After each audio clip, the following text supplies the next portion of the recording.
Council Lady?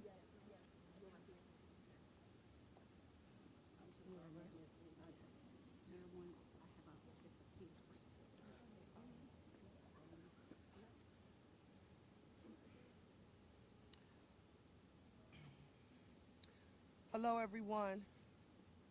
A Philadelphia police officer was shot today in the line of duty. The latest officer to put his life on the line at great risk to protect the people of Philadelphia. At this very moment, the officer is in surgery and he is in critical condition. By now, you know that your mayor is a praying mayor, and I am asking Philadelphia to pray for our officer right now, whatever your faith, and please also pray for all of his family members and loved ones as well. I want to thank the gentleman who represents this district, Councilmember Curtis Jones, Councilmember Catherine Gilmore Richardson. I want to thank them for being by our side as soon as you learned about this. I want us to say a prayer for every doctor, every nurse, every single member of the medical staff here at Penn Presbyterian Medical Center who are caring for our police officer at this very moment. I also want to thank Philadelphia School District Superintendent Dr. Tony Watlington and every school leader who has been a part of this team and working with us on today. This is how we do intergovernmental collaboration, and in this administration, we all show up at times like this together. It's important for me to note for the record that I want members of the community at large, Councilmember Jones, I want residents of your district to know that where the shooting took place right now, we have members of our CCIP Community Crisis Intervention Program team on the ground right now, canvassing those blocks. They're going door to door. They're providing information about supports and resources that are available for residents and community members who may have been impacted by this. I also want to encourage you to residents of the community to call 211 and press option number 2 if you need any additional information about where you can go if you need support. Now, our police commissioner, Bethel, he's going to give you all of the details associated with this in a minute. But I needed Philadelphia to know that earlier today, Commissioner Bethel, Councilmember Jones, members of council, family members of our police, fire, and other emergency and public safety personnel and law enforcement partners. Commissioner, we just gathered Roosevelt Poplar earlier today to honor all of the men and women who have died in the line of duty serving and protecting our city. I mean, literally, I don't know if it was an hour and a half. As soon as the event was over, we received this call. It puts into mind that sometimes it can be too easy to take for granted the sacrifice that the men and women who put their lives on the line on a daily basis for us, that they make every day. They leave their homes in the morning or before their shifts. They kiss their loved ones goodbye, and they never know if they are coming home. There is no devotion to service that is more impactful than what our police officers, our firefighters, and our first responders do for our citizens every day of the year. So on today and tonight and tomorrow, Philadelphia, I'm asking you to say a prayer for this officer and his family, as well as everyone who puts on that uniform to protect and serve Philadelphia. I'm now going to turn it over to our police commissioner, Commissioner Bethel, who is going to give us details about this incident. Thank you, Madam Mayor, and again, I thank you for your support of this department.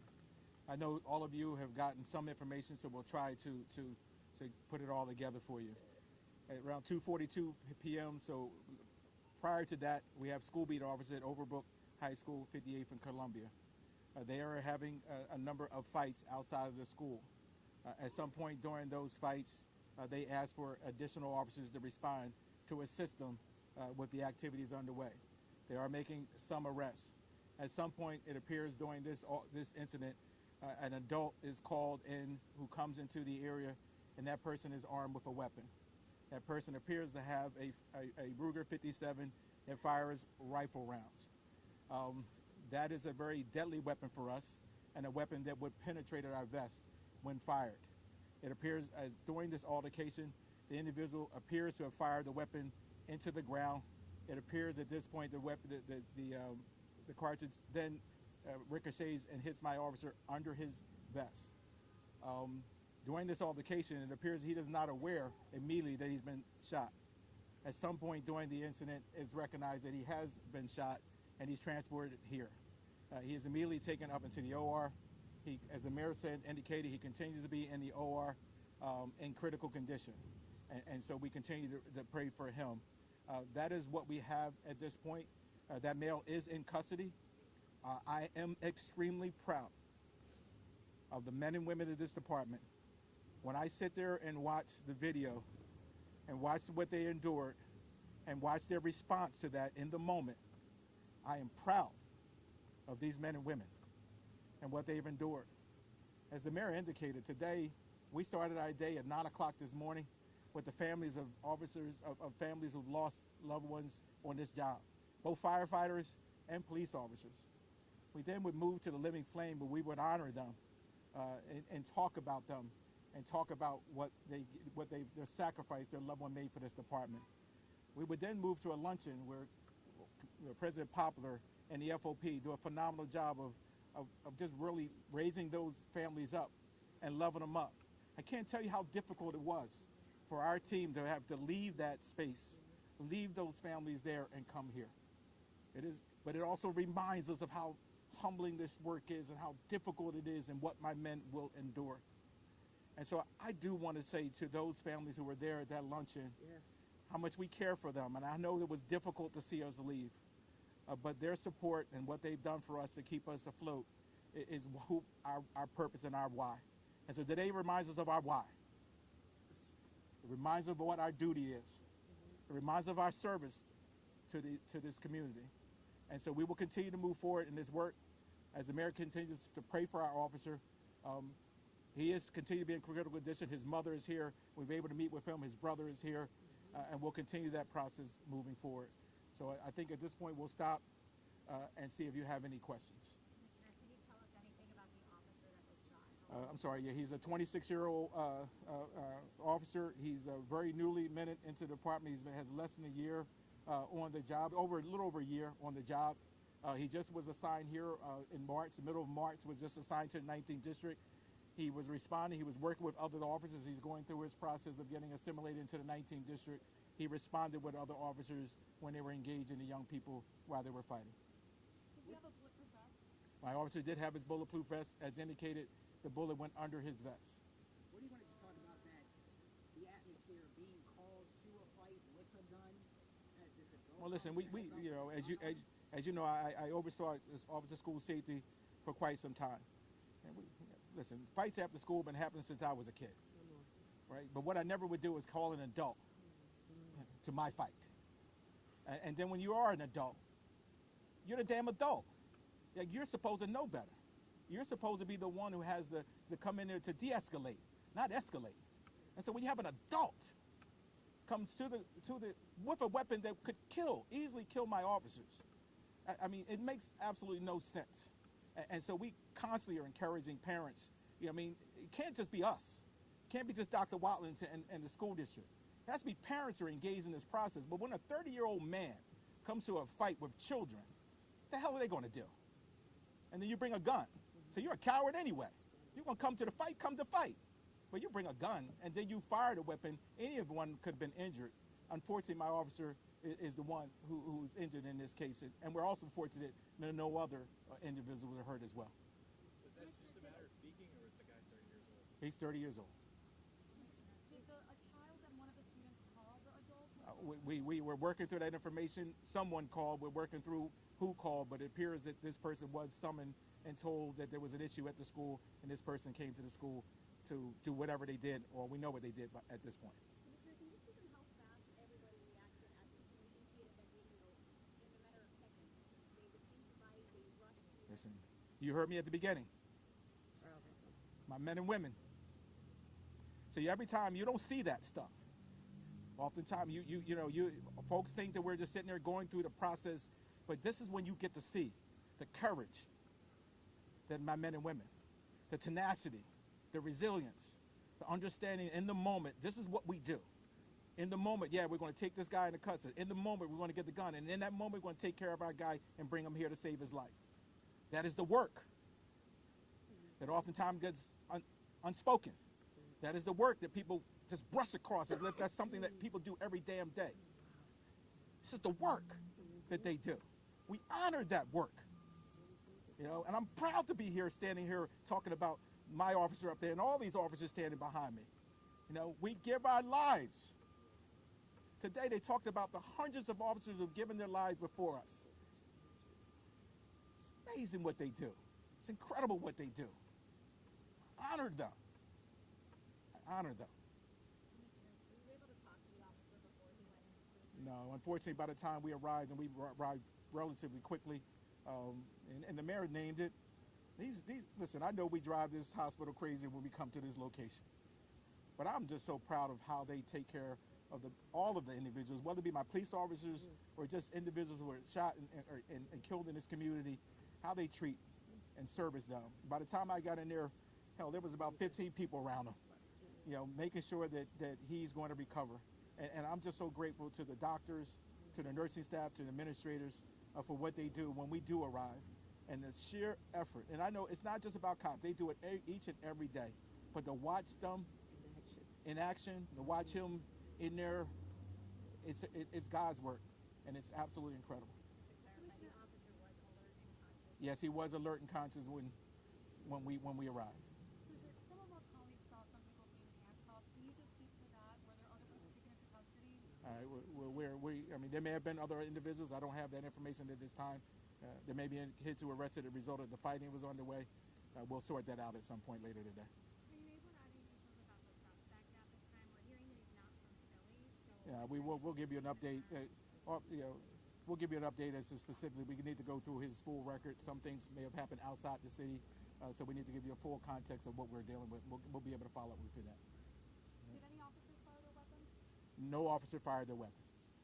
Your officer showed great restraint by not firing the weapon because one of them gets shot, but you hear them using their tasers at the scene there. Can you talk I think the taser was unrelated to the gunshot. They're trying to get the situation under control. They're using the tasers as part of that process. Then we know there's a shot fired. There's no return of gunfire because at that point, based on our observations, they don't know where that shot came from. However, we will tell you that some of those young people pointed to where that individual was and was able to direct us into that space. That's kind of good because you don't get as much cooperation as you Well, want. well, I don't know if it's cooperation or just he's got a gun and you better get him before he. I mean, but we'll take it at that. We'll see as we sort through this investigation. All right. Thank you, everyone. Thank you. Thank you. Commissioner, before we go, I just want to, again, when anything like this happens, of course, near a school and or at, in the community at large, we want to reinforce for the community at large that supports are available, and our community crisis intervention program team, they are on the ground right now. I also need you to know that in moments like this, our city solicitor, Renee Garcia, is here. Roosevelt Poplar, who is head of the FOP's union. You heard me mention the district council member, Councilmember Curtis Jones. Emir is here. Every murder is real, and we have you all on the team along with mental and behavioral health and trauma experts to make sure that the services and supports that our residents may need, that they are readily available. The majority leader of the City Council of Philadelphia, Councilmember Catherine Gilmore Richardson, Adam Gear, our public safety director, G. Lamar Stewart was here on site with us from beginning to the DA's office. Our DA is here. But I want you right now, when you hear me talk about our community crisis team being on the ground, it's important to me that the gentleman who, because we were just in this area, Councilmember Jones, you just organized us. I don't know if it was 6 weeks ago. Will Smith, you just named Will Smith Way, and we just got him to agree to come back to hang out with us next year. And then this happens. I want you all to hear from Councilmember Curtis Jones Jr.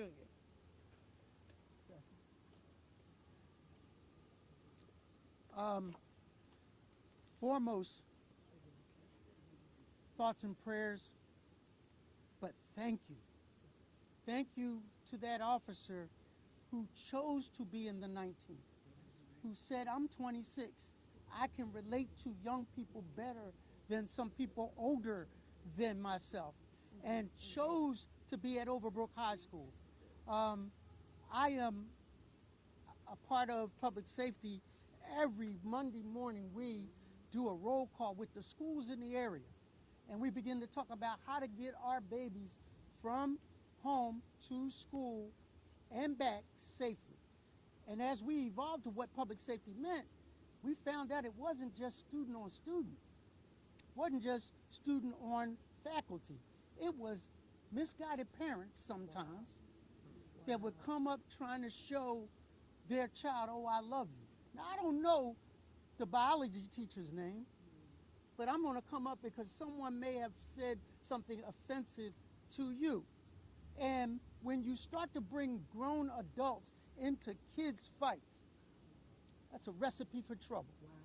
That's a recipe for trouble. So we need to take a look at, I'm thankful to the school district, we need to take a harder look at what the responsibilities are versus the rights of parents that sometimes are trespassing on schools that bring school beefs into our streets. We got to take a hard look at that and hold people accountable. Thank you, Councilmember. Go ahead. Thank you very much, Madam Mayor, and to our police commissioner and my colleague, Councilmember Curtis Jones. On behalf of Philadelphia City Council, we want to extend our thoughts and prayers to our officer in the 19th Police District and our entire Philadelphia Police Department, and especially to our Overbrook community. Prior to being a member of Philadelphia City Council, I served as a math teacher in classroom 205 at Overbrook High School. So this situation is near and dear to my heart, and it really hits home. So we are here simply to offer our prayers and support for our Philadelphia police officer and the entire department in the city of Philadelphia during this time. The prayers of the righteous availeth much. Thank you. Thank you all so very much for being here with us today. And Commissioner, thank you for affirming that when additional information is readily available, that you will give another update to the press. But thank you all so much for being here. Pray.